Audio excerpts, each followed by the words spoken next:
So I'm just on the west side of Hermitage. It's a Sunday morning, just come to visit the vines, and I wanted to show you what American rootstock looks like.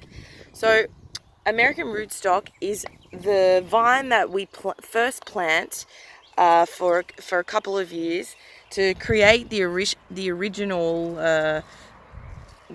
stem that then a French vine would be grafted off, and then the French vine grows. Now, why we need to do this is because back in the 19th century, mid-19th century, there was a big plight around the world where there was a prevalence of a micro insect called phylloxera. Now, what it does, it would put its eggs on the top of the vines, and they would go into the roots, and it would eat the roots and eat the leaves, and basically it caused so much financial damage in France.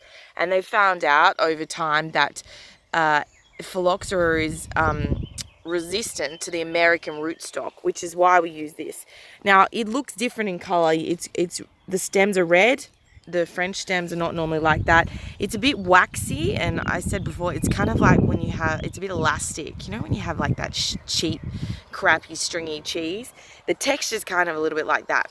But anyway, it's just the start of the grape growing process. And this is a parcel which is full of this American rootstock. So it's good to be able to identify it. There are some challenges with American rootstock. Using it creates higher yields. When you have higher yields, you have more grapes, but you would argue that it doesn't bring the quality with it that it would if it was just pure French rootstock. So I'm going to show you another parcel of land where there's an experiment with just planting French rootstock and seeing over time if the phylloxera will reappear.